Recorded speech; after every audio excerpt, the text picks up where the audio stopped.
Hello everyone and welcome back to the Wicked Weekly, your one-stop shop for all things that are going on in the world of No Rest for the Wicked, and occasionally you'll get my thoughts about what else is going on in the industry, and that's what this video is going to be focusing in on. We got a couple of updates from Thomas, but for those of you who are just biting, like me, we're just all hungry for more information. We do know, as for those of you who are keeping score in the back, the Wicked Inside is scheduled for March the 11th.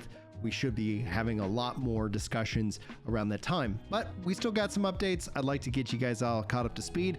I also like to talk to you guys today about kind of the state of Xbox. We've been seeing some back and forth online. It's going to be really interesting to see how that kind of plays out in the long run. And then ultimately, we're going to be talking about a little bit more of the culture war that is happening online. Turns out the numbers that I gave you guys in my calculations for Dragon Age Veilguards were accurate. Shocker, right? Like, for those of you who've been following the channel for a while, you know how I use my numbers and you know how I get my calculations, and they continue to be proven to be true. And so I want to kind of talk to you guys a little bit about that at the end of today's video.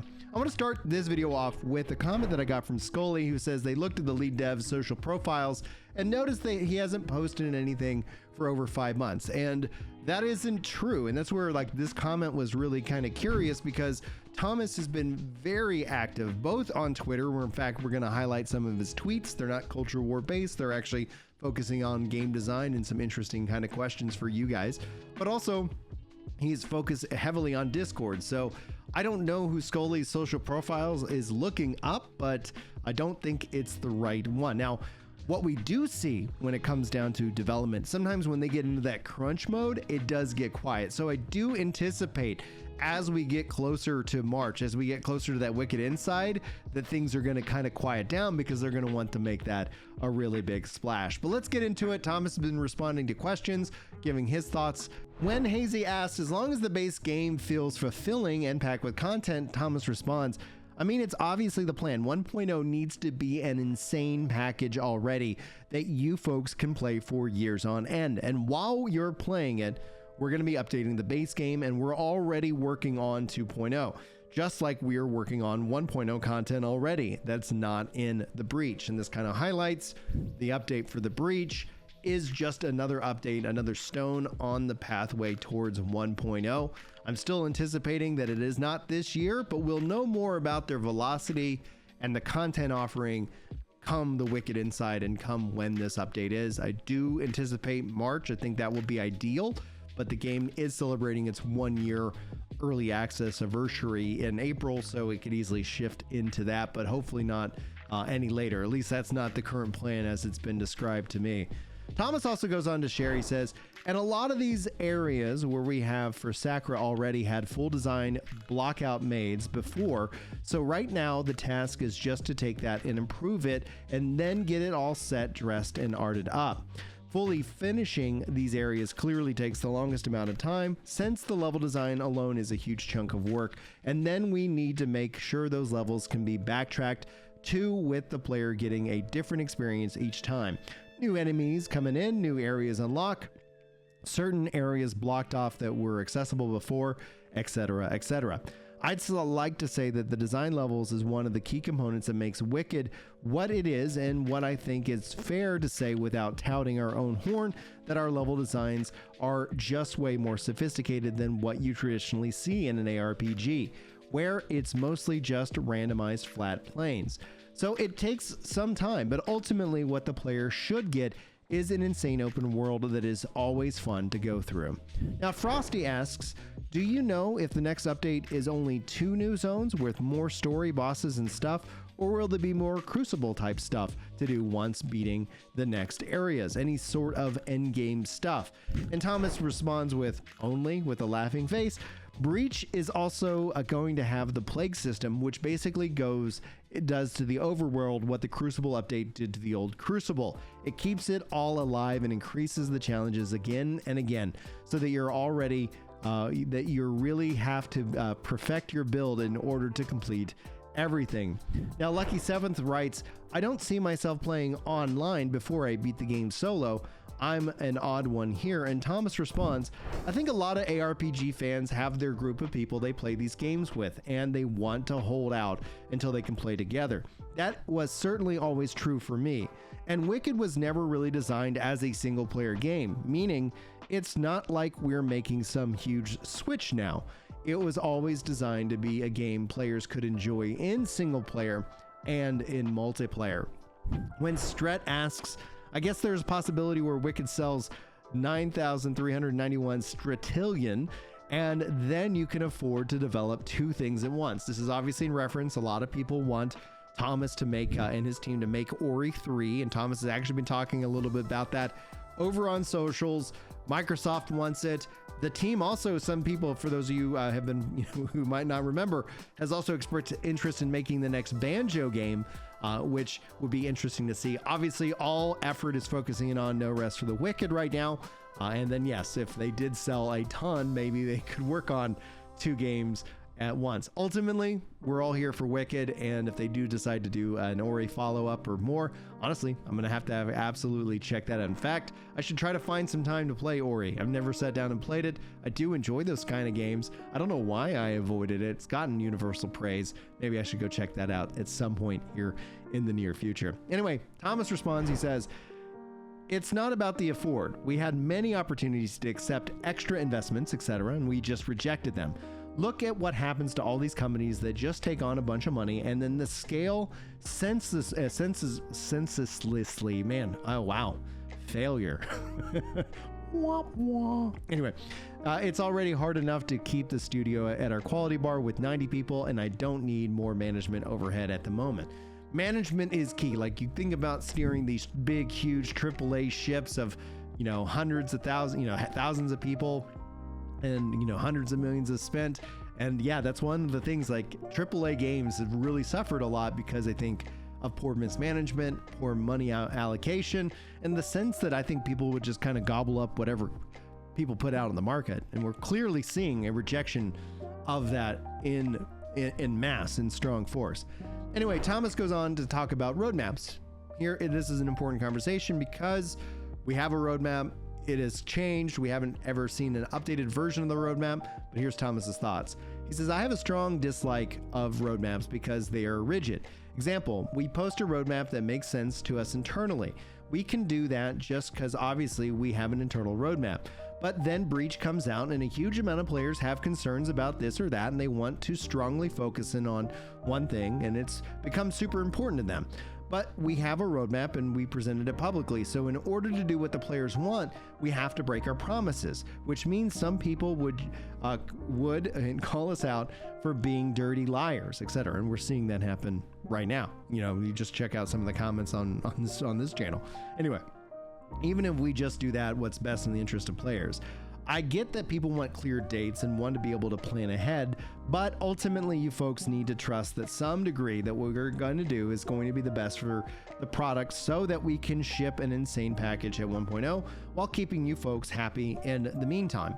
Now, speaking of this, like, I would love to see them with some kind of schedule, right? Like, I'm so glad we have March 11th because I can actually plan to take time off of work and to hang out with you guys and cover the Wicked Inside. This is going to be really exciting for all of us to kind of see exactly what they've got working, and all the things that I know. There's stuff I haven't seen. There's people who are playing the build right now, and they have the hands-on experience with it. I can't wait to see how that shakes out for everybody.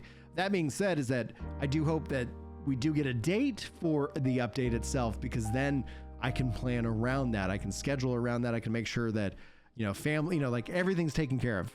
For those of you who know, like, with running a family, got 6 kids, like, things get busy. You haven't seen me much. You haven't seen much content from me lately, namely because of that. In fact, I actually posted a vlog update the other day. Thanks for everybody who went and checked it out. If you guys want to go see my weight loss progress and so much more, yeah, I'd love it if you go check out that video. YouTube did not serve it up to many people, or many people weren't interested in it, and that's perfectly fine.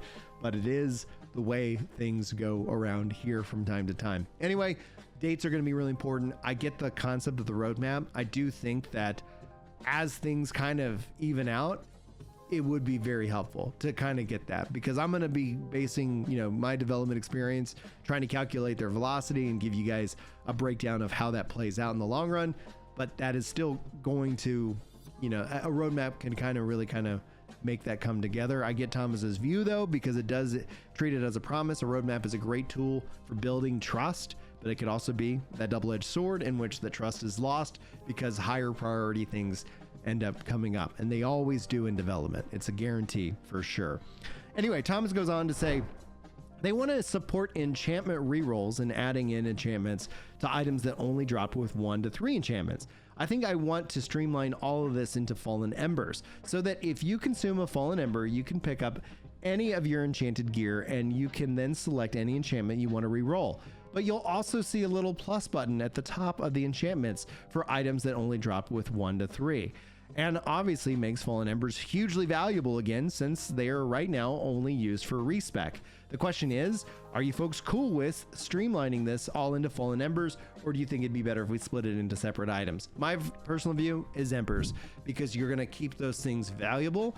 They're going to have all kinds of different uses, and obviously those uses can scale differently, right? For respec, it's like a ember per point. But then for doing rerolls, maybe it costs more, and so you as a player have to make some of these fun decisions. And if you go and you make it too many bits, too many pieces of currency, it is ultimately going to roll down into one. Like, you can go and we've seen this happen game after game after game after game, where things were hyperly complex, and then it turns out that complexity ended up not actually adding a lot of fun. It just added a little bit of chores to a game, and it just kind of gets reduced down into a specific material, which is perfectly fine to use. And I think Embers is, every use for Embers that they can add into the game is a choice the player has to make, and I think that would be ultimately ideal. Thomas over on Discord, last update from him there, he says, another thing we're testing is changing the way that items drop works, so that the tier is only unlocked instead of a takeover, meaning even in tier 2 and tier 3, a blood rusted sword could still drop, but it'll drop at the level that is based on the formula that takes player level and enemy level and danger level into account. So you'll end up with items that are -5 to +5 within your range. It's going to be interesting to see what that kind of plays out. Obviously, this is just him brainstorming, and we're going to see how these adjustments roll out. This might be included with combat. This might be something that we would tie with the Sacrament update. But all of those are here, hopefully in the near future, at least within the next couple of months at a minimum, when we start looking past the breach. Now, over on Twitter, Thomas is actually talking about a couple things here I think it's really interesting. First and foremost, put out a poll. I saw it post, so I voted, so we don't have real raw data, but basically Valve is going to release a version of SteamOS that brings the Steam Deck experience to every PC for free. SteamOS comes with Linux desktop. If the SteamOS version gets great reviews and it's just generally a pleasant experience, do you guys plan on installing SteamOS on your next gaming rig, or do you plan to stick with Windows? As a software developer, I think Windows is a really good choice. I would really be interested in being able to package that and emulate that on the computer, so that I could fire up basically a SteamOS independently of the operating system, meaning containerized. That's just how I think about it, but I'd love to know your thoughts. Would you want a SteamOS for your next gaming PC? Sound off. I think that's also kind of something we might be seeing with the Xbox as well, and that's a big kind of piece as Xbox is. The drama around it is just too great. It's just too, you gotta laugh. You gotta get on board to buckle up. Anyway, Thomas says, over the years I've interacted with a ton of folks in the game industry, and usually when the subject of children comes up, I do notice that a lot of really smoked folks weigh in about how much energy and time they still have if they'd also have kids on top. But it doesn't really work that way. I don't think I work any less hard today than I worked in the past. I have less free time for things like playing games and having hobbies, but that's honestly an easy sacrifice to make when giving how much having kids adds to your life. You'll get a ton of motivation and love from having some little people around who just want to spend time with you, who are hilarious and wonderful in so many ways. Having kids isn't an add-on to the life you already have. Instead, it changes your life entirely. I have higher highs and lower lows these days, but life feels fuller this way, like switching from normal to hectic in Halo. Now, I shared this because obviously I'm pro family, and I would, my goal, especially as a content creator, but also to talk to the guys out there, is that they're like, don't be afraid of having a family, and don't sit here and think that there's going to be some perfect formula where you're going to feel ready to have kids. And then when you have a kid, I would encourage you, consider having more children, both for yourself, your family, but for them as well. Because one of the things that in life, especially for those, I do feel for the only children out there, but you do have somebody to kind of always be on your team, to relate to talk about how crazy mom and dad are. But I highlight this because this, I think, is an important thing. I feel there's a lot of people who've lost a lot of hope to feel like they could ever have this happen in their life, that they could really work on themselves and really make the most out of it. Whether they feel like I have to buy a house to have a kid or whatnot, don't delay. If you have that option, don't delay. Yeah, it's something that I think is really, really critical, especially when it comes to the joy of gaming. I know, like I've talked about in my video, like I've had so much joy in my world as of late because of just all the things that are going on. And yes, that does mean that I'm playing less video games right now, but these are seasons in our lives. These are things that happen, and you really do get so much more. The gift that God gives everybody who doesn't want children, who doesn't have children, who does not want to have children, is they'll never know what they miss out on. And that in and of itself, I think, is actually a great mercy, because man, I can tell you what, being a dad is a game-changing moment, and all the fellow dads out there know what I'm talking about. It's not that it's easy, but life ain't easy, and that's perfectly fine. Anyway, that's a little bit of a message of hope. I do want to talk a little bit about the Xbox stuff, and then we're going to wrap up with our discussion, especially about the culture war here.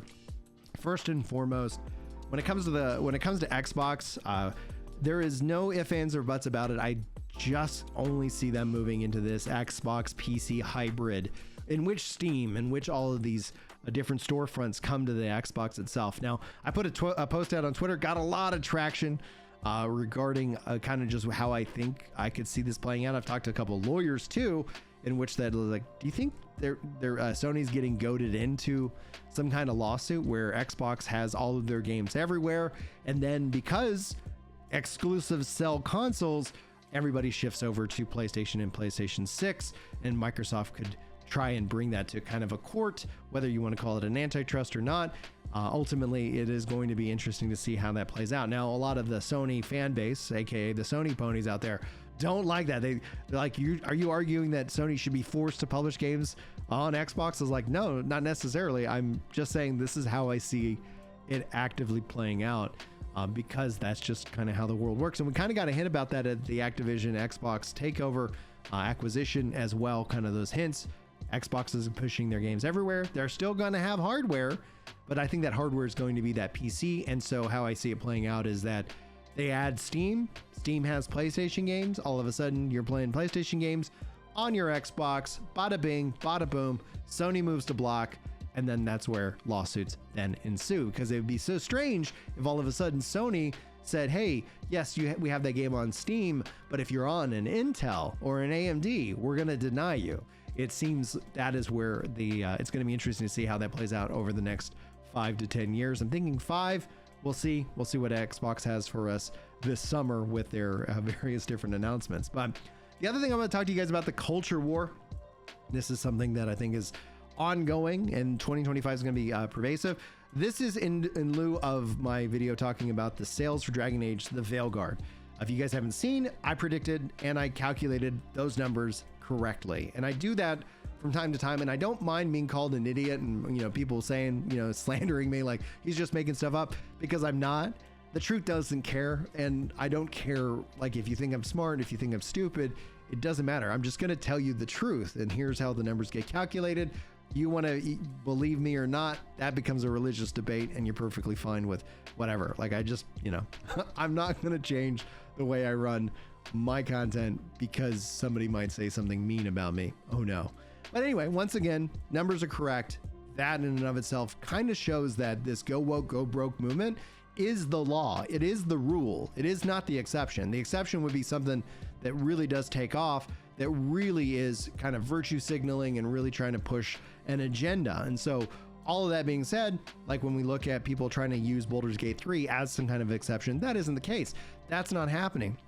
And I think this is in large part because of their failed ideology. When it comes down to this oppressor versus oppressive mindset, turns out they got enough power, they became the oppressor, and then they abused that power and they pushed everybody in the center to the right. In fact, I've even seen somebody argue online that a liberal is alt-right now. And so when you start pushing everybody away who doesn't 100% agree with you on anything, well, that's when you easily start to lose any kind of commonality or relatability. And I think essentially those who've really truly embraced that ideology we can't relate to them. It doesn't make sense. It just doesn't work, because then they got the power, they abused that power. And that's really bringing me down to this quote from G.K. Chesterton. Says, "Tolerance is the virtue of people who do not believe in anything." The left has pushed this concept of tolerance while at the same time being the most intolerant. They push this idea of inclusivity while being the most exclusive out there. If you do not 100% adhere to us, we will excommunicate you. So that's where I think what we're going to see, and what we're going to see course over the next couple of years, is there's going to be a lot of online complaining, but the movement isn't there. The sales numbers for these games aren't there. And there's a reason, is because while they have a large voice still online, I think it's heavily botted. I think it's not actually really truly representative. And that's where we're going to see some friction online. But all of that being said, they don't have the numbers. They're not going to buy the games. So if you're going to pander to anybody, you should pander to your constituents. You should pander to the market and what your customers want. I use this analogy. I use this online. Imagine if you had a wonderful ice cream shop that you loved, and then they said, "Hey, we're going to stop selling ice cream, and we're going to only sell bananas." And you're like, "Well, I'm really not interested in shopping there for bananas," so you don't. And then eventually the store's like, "Why are sales all the way down? We're losing all this money. Why aren't people buying our bananas?" And you politely suggest that maybe they should start selling ice cream again, because you want to go and play ice cream. You want to go eat some ice cream. To which they respond by calling you a bigot. And then you turn around and continue not to support them. And then weeks later, they go out of business. The gaming industry is in a state of flux right now, because there are many people who've been put in leadership positions who have forgotten who their customers are. And they pursued this not out of a sense of actual moral, sense of trying to really make gaming a neutral space, but they pursued it because of greed. And that in and of itself is one of the reasons why people have rejected that mindset. You're not putting this stuff into these games because you truly believe it. Some do, some people who are working on the teams do, but these companies, because they think it's going to lead to more sales, and then turns out it doesn't, and then people lose their jobs. So once again, I blame leadership in all of this. I do blame people getting swept up and not speaking truth and not telling people with love. I do think this is a movement we can win with class. I think this is a very important movement. And that's where I rub against, the anti-woke kind of side of things, because I don't feel like it's in our best interest to roll around in the mud, to use the weapons that were used against us, to silence us, to censor us. I think it's more about actually having, the truth on our side and really working to make gaming a great place for everyone to get together and enjoy. So those are just my thoughts. You're welcome to agree or disagree. And if you hung out all the way through the end, we did our kind of message of hope in a little bit of a different section a little bit earlier, but I hope and appreciate you guys hanging out with me in this Wicked Weekly. We'll be back next week with any updates and more. But as we go through February, we're going to be kind of, talking about other things alongside of that. Anyway, if you guys enjoy the content, a like would be huge. Subscribe would be even better. But if nothing else, I just wish you guys all the very best. Thanks for your time, and hopefully I'll see you next time. But until then, take care.